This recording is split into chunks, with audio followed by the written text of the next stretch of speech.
Thank you again for such an opportunity that we have come here again to talk about financial security and peace of mind.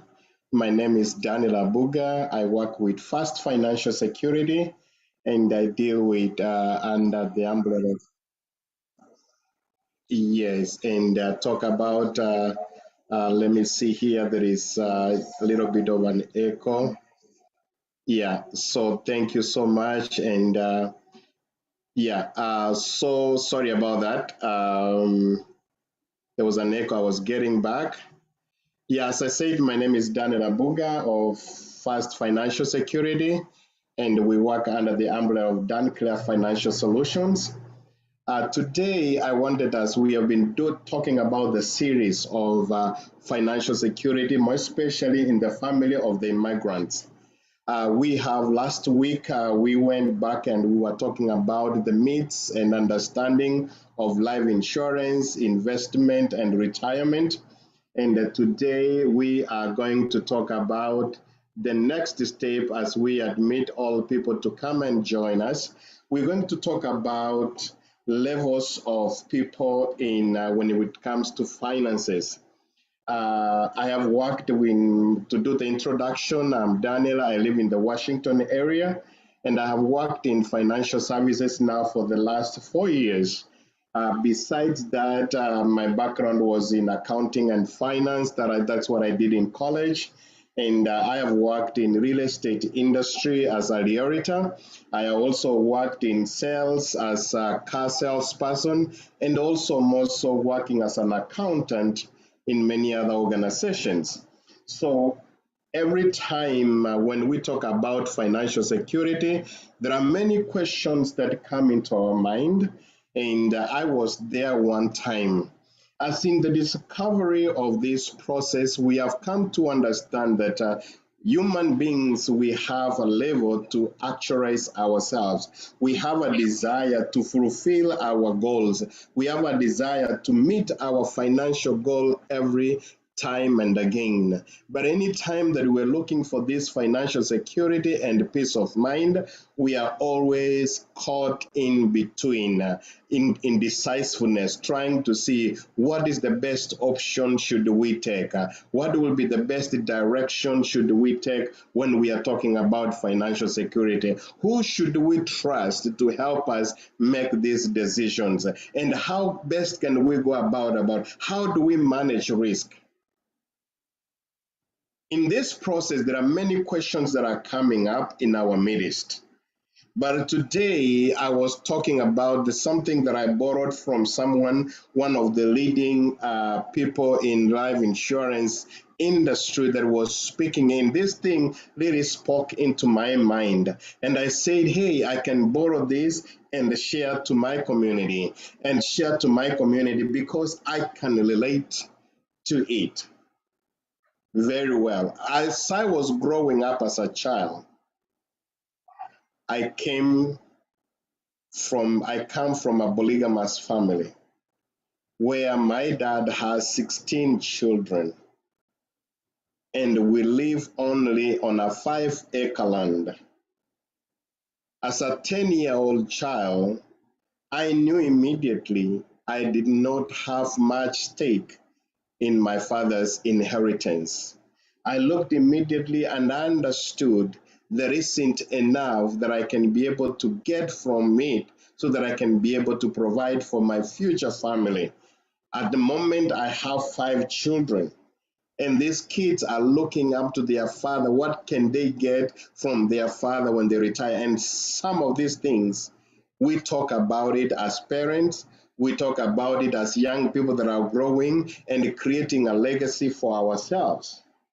Now, today, I am going to speak about four sets of people. Four sets of people. I borrowed this, it touched my heart so much that it said, in life, there are four sets of people that I'm going to share with you.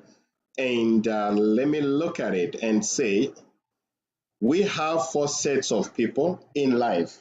And I've already drawn the diagram to show that. We have the first set of people are the people who depend on charity.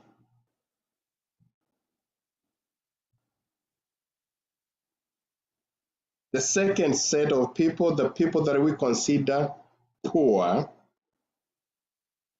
The third set of people are the people that are living a comfortable life, comfort. And then the final set of people are people that are living a luxury life. And you will excuse my handwriting because I'm using my hand to write this. So we have four sets of people: people that are living in charity, people that are poor, and people that are living in comfort, and people that are living in luxury. For one to determine in this end level of every stage of set of people, the classifying factor is the amount of money or the amount of wealth or the ability to meet their need. For me to be classified as a charity case, it is based on the need basis. Am I able to meet my basic need? That is how we determine that. Do I have the surplus? Now, everybody aspires to live on the comfort level, whereby our needs are met each and every day.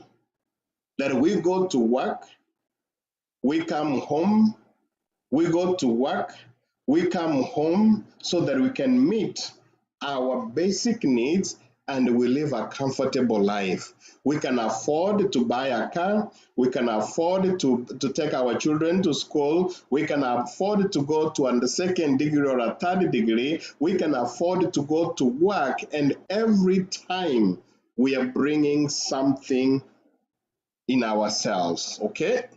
So when we are in the charity level, in the comfort level, for one to be sustained under the comfort level, this person must be able to work, must be able to go to work and earn a living so that they can meet their financial need. And many of us are in that very comfortable level. Now, when the person who is in the poor level, they are able to meet certain kind of need, but not all of their needs. So they are classified the poor or the poverty level. They are able to meet. That is why many times we are asked, what is the average poverty level in America, or in the state where you live, or in the county where you live? We can find that the poverty index.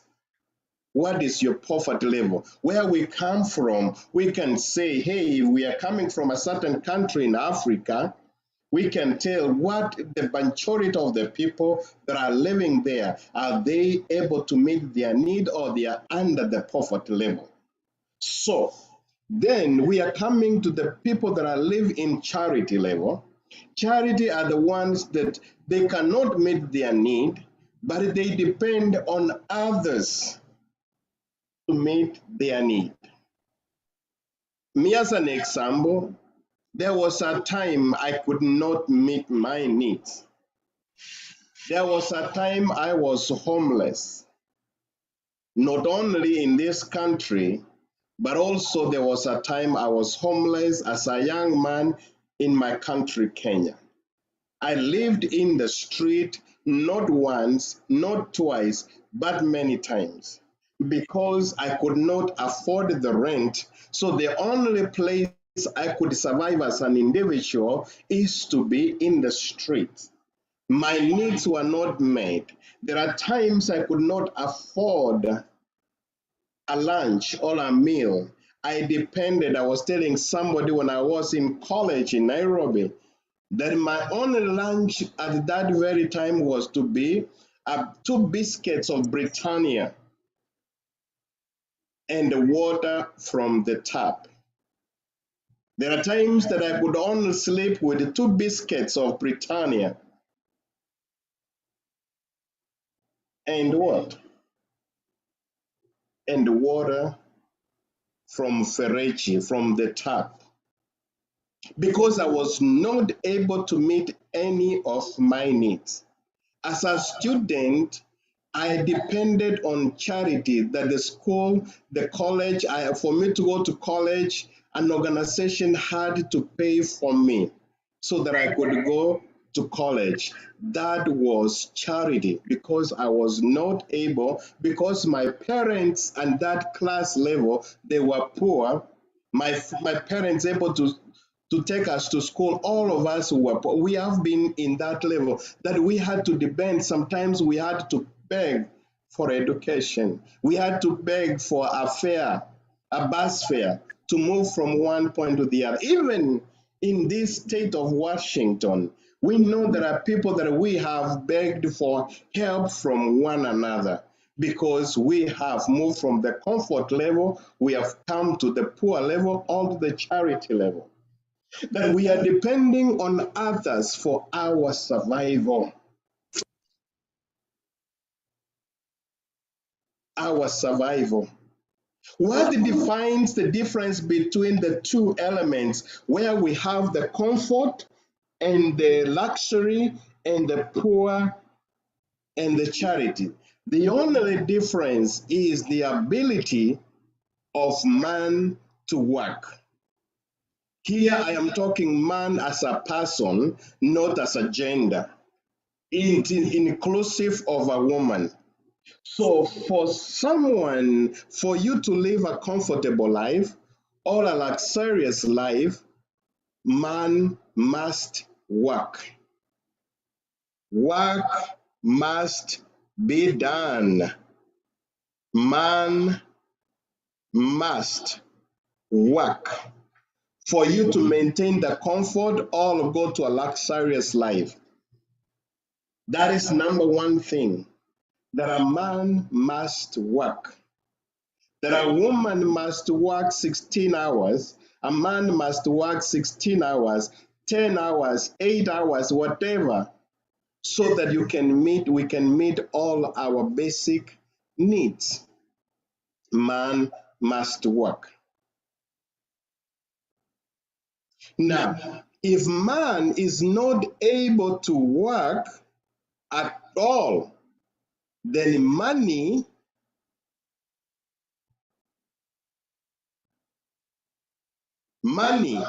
must work.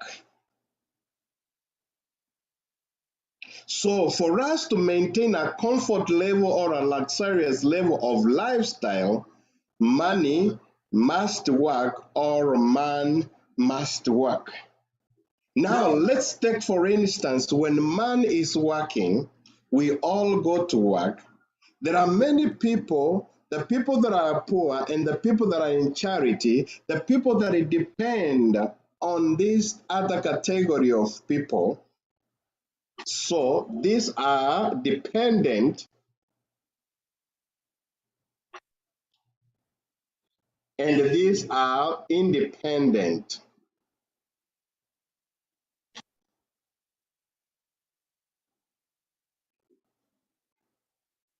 It is easier for us to move from independent level to dependent level if these two factors are not working. Money is not working, all man is not working. More especially in the comfort level. How can man, the inability of man not to work, what are these factors that can make a man not to work? Two things. It's either he is sick, or he is dead, or the third one, or he has retired. Three factors. Either a man is dead, a man is sick, or a man is retired. Please walk with me on this.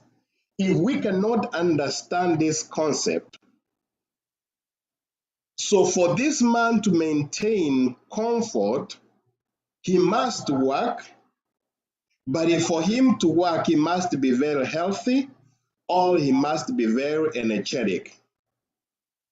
Now, when man is not able to work because he is sick, or he has retired, or he has died, the people that depend on him, they are moving down the line into this category of poor or charity. And I will tell you for sure, many of us have found either ourselves in here, or we know people that have gone, the family members have come for our rescue. We have depended other people for our rescue. We are the discretion of other people. But what if we have a solution that when you are living a comfortable life, that you don't have to do what? You don't have to move down, whereby instead man is working, money is going to work. Okay? And to push this up, money must work. In the absence of man working, money must work. And how do we find the equilibrium of work? If work is going to be constant, it's either money is working for you or man is working for you. I do not know whether I'm bringing it very clearly, but this is how money is going to work for you. This is how man is going to work for you. I'm going to stop a little bit and start something a little here so that I can be able to share with you. How does money and man work for you? Okay?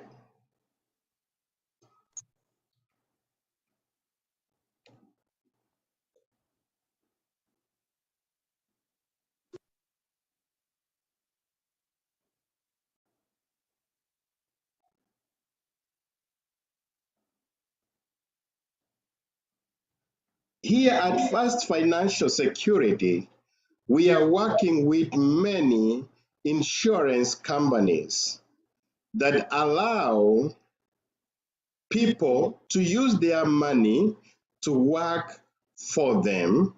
And one of them I'm going to talk about uh, National Life Insurance. Let's assume we are saving 10% of our income. Let's assume I'm dealing with a young man who is 30 years old, started his family, and he has 30 years to work, or 35 years to work. And he's saying, I want to put 10% of my income, or even 5%. Let's start with 10% of my income, and says, now, the average, let's say this person is earning 50,000 or 100,000, or let's say 80,000, whichever. But now for the case of illustration, let's say they are saving 10% of their income, which is what? Which is, if they are having 50,000, so 10% of 50,000 is gonna be times 0.1 is going to be 5,000 divided by 12. So each month, this person is saving 417. Let me assume, for easier illustration, let me start with, let's say he can even do 5%, which is $250. Okay? This person is saving $250 so that while he's working, he's also elevating money to start working for him.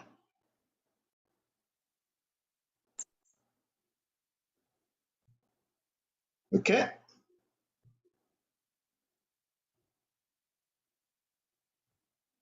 And this is a young person that has just started life, a 30-year-old person, and says, I want to put 3,000 every year aside to work for me.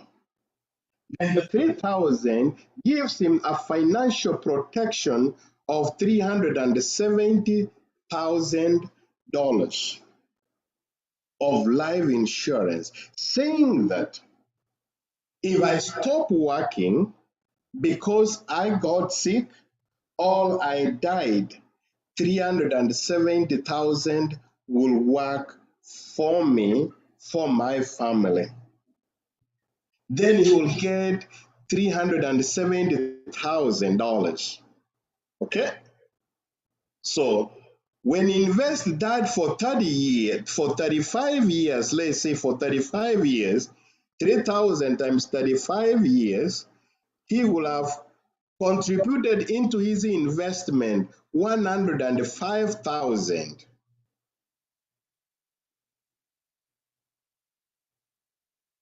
$105,000 because he has put this money into an investment and also a protection that says every year 1,900 goes to the interest, to the investment part of it that grows with interest, that by the time he's done with 35 years, his value for his money is going to be 231,000. Now, if he stopped working at that very time, let's say he continued and his money he stopped paying any and says, oh, by the time he's at 75, you already have 400,000 plus. By the time he's 50 years, 80 years old, he has 900, 500, almost 600,000. His value of his money will be 1 million at the age of 89 if all factors remained the same, because this also depends on the market, because this money is invested in an index whereby there is a zero floor, meaning you don't lose your money while your money is growing. Now, if this person said, hey, I have contributed only 5,000, now I have retired, how much money is available for me because I stopped working now? Then we'll say, if they start taking money out on their retirement from the age of 65, every year, they will be taking 18,000 every year. Now, he allowed his money to work for him, but now money, he let the money while he was working, he put some money aside to work for him, and the money started working for him. Okay, let's assume he wanted to do what? $500 and say, I'm investing $500 into money to work for me. By that time, when he's retiring, he's going to get $37,000 tax free every year as long as this person lives. As long as this person lives, he's saving that kind of money, saying that I am working for myself, I'm in the comfort, but I'm going to spread that and protect. When I cannot be able to work anymore, money will be working for me because I will be receiving 37,000 every year. Okay? Now, what other benefits? What if something happened, they got sick or they died? That is what I want to show us today. The power of living a comfortable life even when sickness comes in. It says, if this gentleman was paying 500 into his retirement every month at the age of 30 years old, God forbid death can come anytime. If he died that time, instead of his family, his spouse, his child, all two children that they have gotten, instead of going now to depend on the uncles and the aunties, to depend on the community, to depend, the mother is struggling to figure out, should I go to work? How should I mourn my husband? If death happened tomorrow, the family will receive 741,000 US dollars. But if he lives up to age 65 and is living well, every month he can be withdrawing as a loan from his investment, 3,000 every month for the rest of his life. And when he has completed, if God calls him now at much later ages, then they can be able to do what? To enjoy. The third part that I want us to look at it very critically, my beloved brethren. It is when sickness comes in. When sickness joins us, when we can no longer work because we are sick. Many a times we talk about, hey, in our community, sickness always comes before death. We have seen this happen. We have been asked to contribute to our beloved ones that have been sick, or we have been asked to contribute to our beloved who have passed on. If there is a terminal illness where the doctor says you have only 2 years to live, then you can accelerate your benefits, lump sum to be paid to you, 608,000 one time if it happened at age 65. What if a chronic illness came in? What is a chronic illness? Many of us are in healthcare. When I talk to most of African community, either they are in IT or they are in healthcare. Now, we are helping people that are sick. Either we are working in a facility, we are working in the hospital, or we are working in an adult family home. Whatever we are doing, we are helping. We have many Kenyans who have adult family homes, especially in Washington. And they will always say, we want to take the private care because they pay more. Now here is a situation. This young man, if anything happened at that time and he cannot be able to perform two activities of his daily living, then he can accelerate his benefit, life insurance benefit, his savings account benefit to start taking out 11,180 every month. Just come to think about it. This is where we are teaching our community that let's continue living in our comfortable life. Let's protect our finances. Let's help protect the finances of those ones that we love, that depend on us, so that we cannot go to the second, the third, and the fourth quadrant of poor all charitable organizations.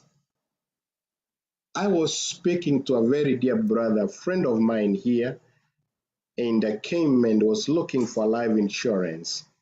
And the very first thing I asked him, why do you need life insurance? Everybody has a reason. But this young man spoke to me and said, I come from a family where I've lost my two uncles. One uncle was a doctor, provided for everybody. made sure that many of us went to school. He relied on his income. As death can knock in life at any time, this uncle passed on when his children have not even finished school. After the matanga, everybody said, the politicians said, we're going to stand with you, we want to take care of you, blah, blah, blah. And you know all the way it goes. And at the end of the day, everybody goes to their home because they also have their personal needs to take care of. That family moved from where they were living a comfortable life to start living in moments of they don't know where the next meal is going to come from. Thank God they had a younger uncle, a younger brother to the dad, who came in and stayed, but still life was never the same. And this young other uncle realized there is a difference. If my brother had life insurance, my brother's children couldn't have suffered. This young man went and took a life insurance. And as God it is, and I'm not saying that we are going to die when we take life insurance, no. But we all know one day or the other, we're going to get sick or we're going to die, because that is why it is a cycle. To man, death is given. The question is, when will it become? And this is the challenge I'm telling my community. No matter how much we run away from death, it is going to happen. And I am not scaring anybody. I am not jinxing anybody. These things are real. They're going to happen. We think about it.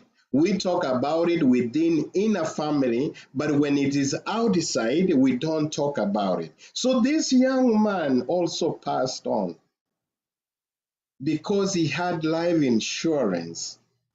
His family never went into any level of wanting from the community or from other family members. Their life continued. So he said, it is no brainer for me. I have children now. Why should I continue putting my children in the hand of hope when I can put my children in the hand of a surety that if anything happened to me, not only death, what if sickness? What is the average income? We talked about the average income is what? About $6,000 a month we are making. Then, have we protected that income? This is where we are coming and say, hey, you do not have to die to enjoy your life insurance.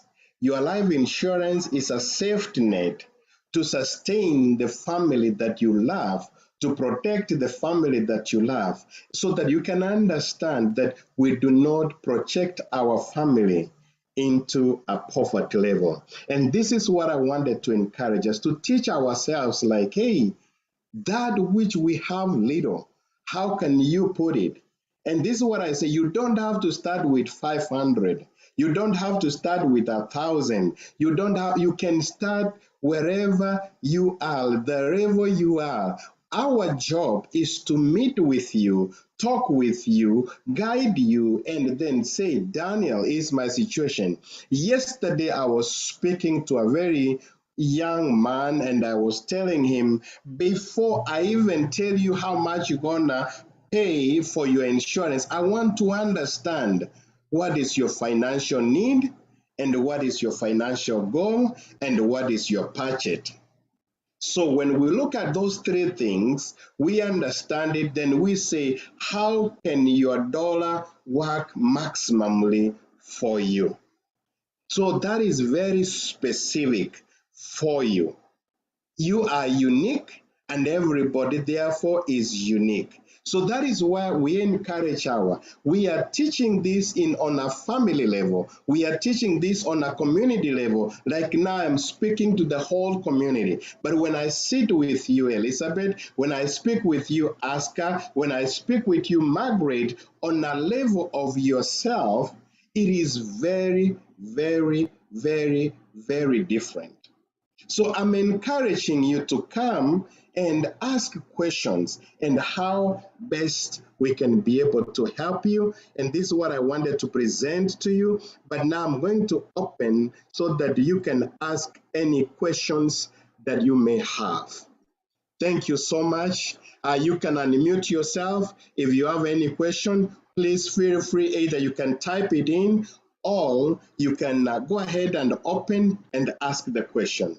Thank you so, so much. Any question, please?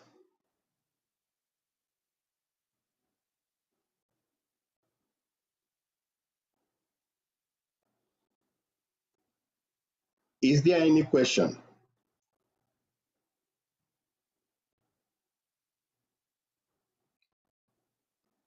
You can unmute and ask a question, and I will be able to answer the question. Or you can type the question on the chat, then I can be able to answer.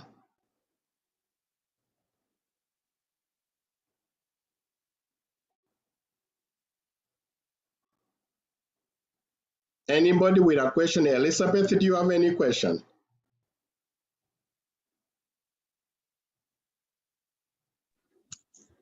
No, I don't. Thank you so much. Did you understand everything? Not quite, but I think I'm good. Oh, you're good. Okay. So what is that part that you did not understand? I can be able to answer, please. I'm sorry. Sometimes I can be really deep.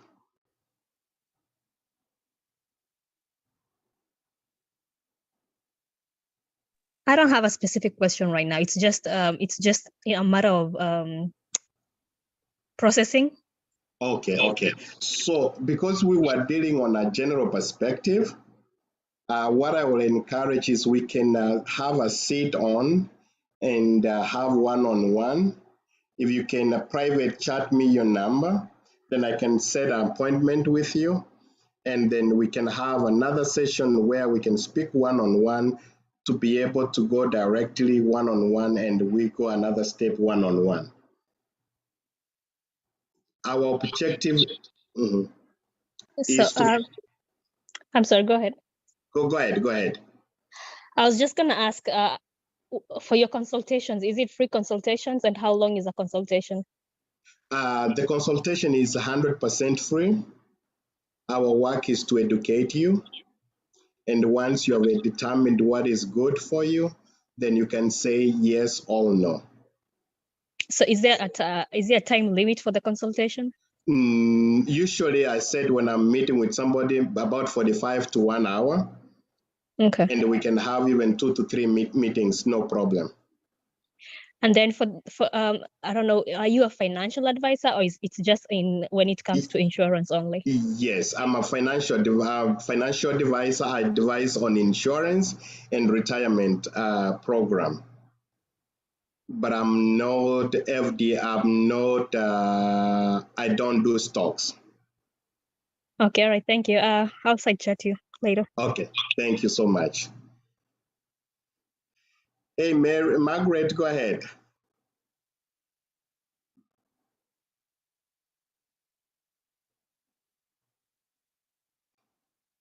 There's someone who has. Oh, thank you so much. No question. There's somebody with a box on the. Do you have any question? Mary, do you have any question?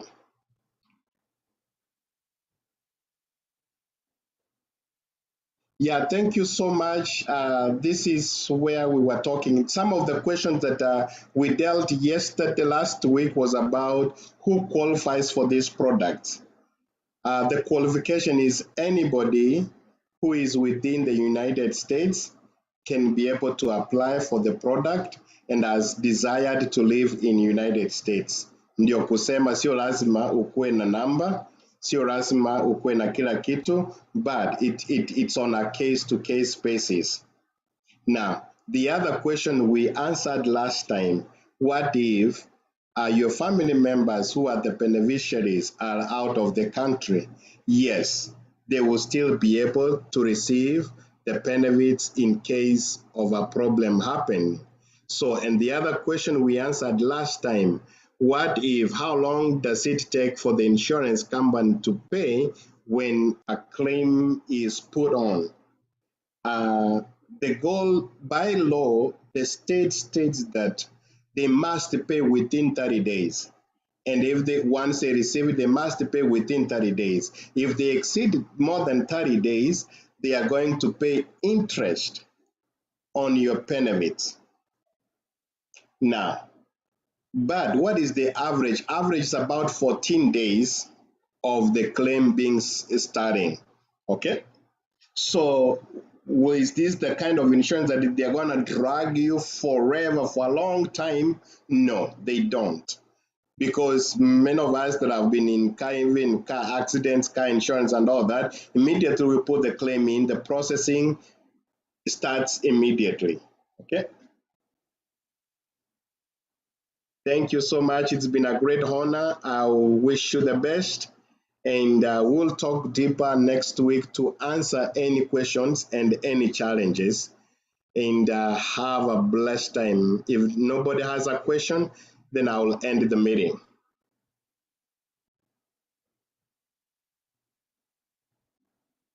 Oh, and sorry, I want to put my phone number.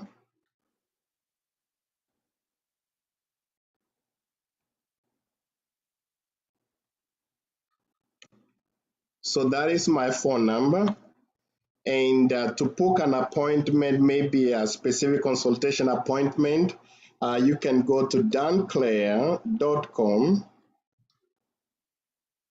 danclair.com, and then at danclair.com, you can click set an appointment, and then it will select the time that I'm very available to talk. So basically, this is all I do to educate over and over again.